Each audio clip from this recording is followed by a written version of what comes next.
आज लखनऊ में CM Yogi Adityanath Ukraine से लौटे छात्रों से करेंगे मुलाकात। सुबह 10 बजे तकरीबन 50 छात्रों से मिलेंगे मुख्यमंत्री।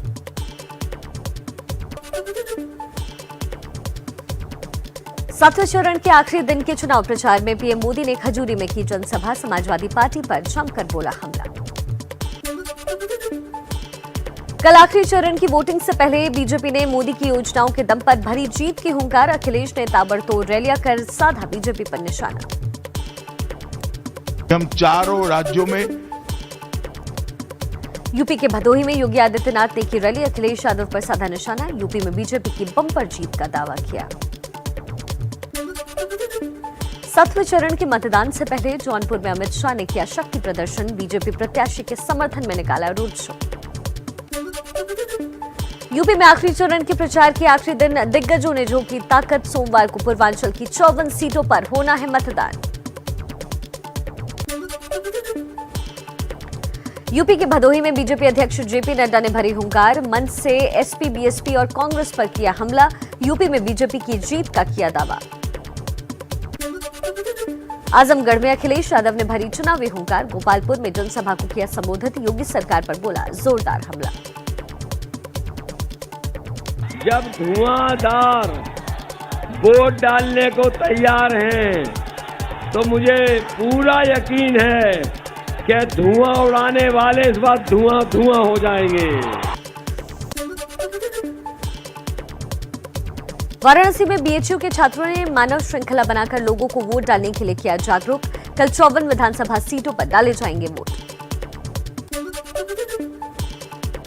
मणिपुर में विधानसभा चुनाव के दूसरे चरण की वोटिंग हुई। कड़ी सुरक्षा के बीच 6 जिलों की 22 सीटों के लिए लोगों ने वोट डाले।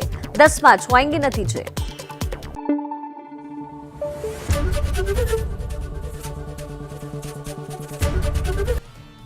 यूक्रेन के विदेश मंत्री कुलेबा ने प्रधानमंत्री मोदी से एक बार फिर लगाई गुहार। कहा रूस से हमला बंद करने के लिए बातचीत करे इंडिया।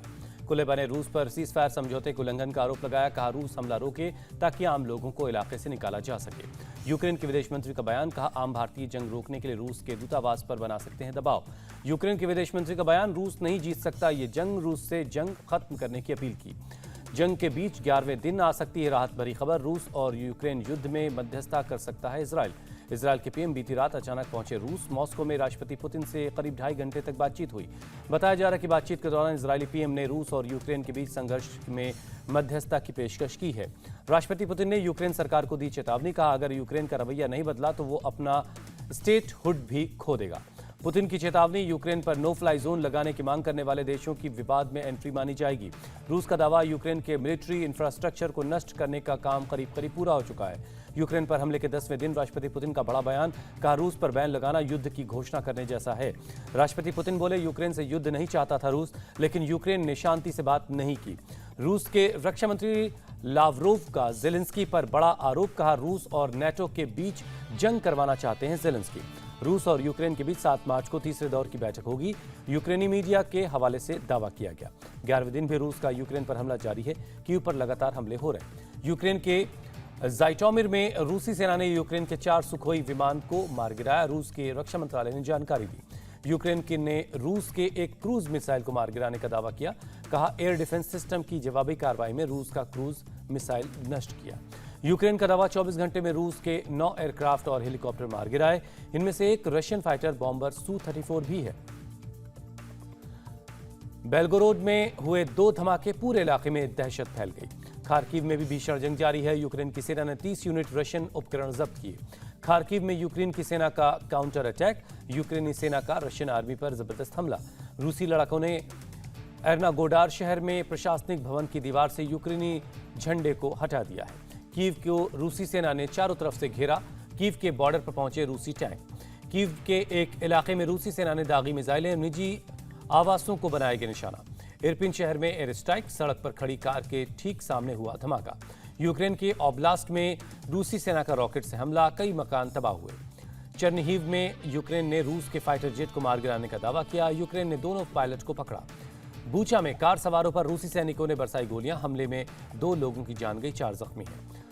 लुहांस्क पर रूस के कब्जे के बावजूद लड़ाई जारी है। मिसाइल अटैक के हैरान करने वाली तस्वीरें सामने आई। यूक्रेन के मेलिटोपोल में झड़प का नया वीडियो सामने आया। हथियारबंद सैनिकों से भिड़ गए सिविलियन। रूसी मीडिया का दावा, मारियोपोल पर कब्जा करने के लिए पुतिन ने सटीक निशाने वाले हथियार भेजे। युद्ध में रूस के 10,000 से ज्यादा सैनिक मारे गए हैं। 39 फाइटर जेट तबाह हुए, यूक्रेन की सेना की तरफ से किया गया दावा। यूक्रेन ने रूस के 40 हेलीकॉप्टर, 269 टैंक तबाह किए और 18 एंटी एयरक्राफ्ट गन तबाह करने की बात कही है।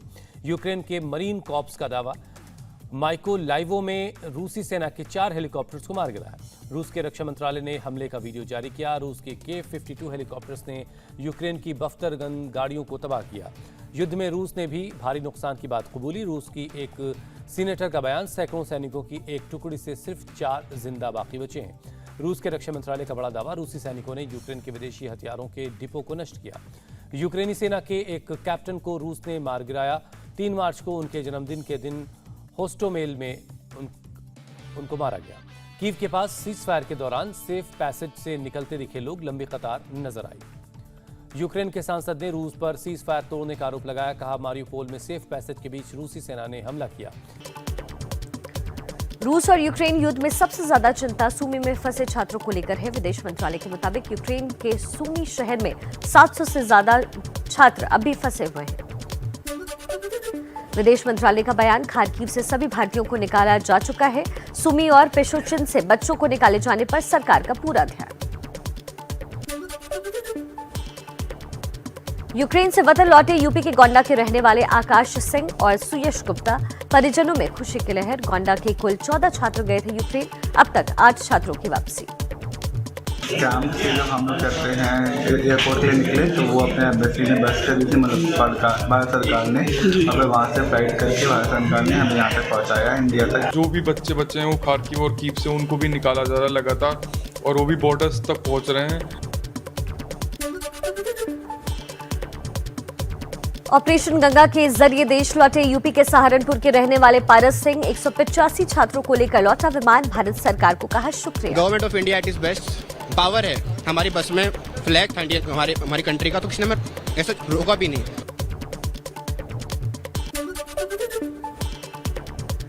दिल्ली एयरपोर्ट पर देर रात छात्रों को लेकर लौटी 2 फ्लाइट्स, बुडापेस्ट और कोसीसे से कुल 434 नागरिक लौटे भारत। केंद्रीय मंत्री भगवंत खुबा ने किया स्वागत।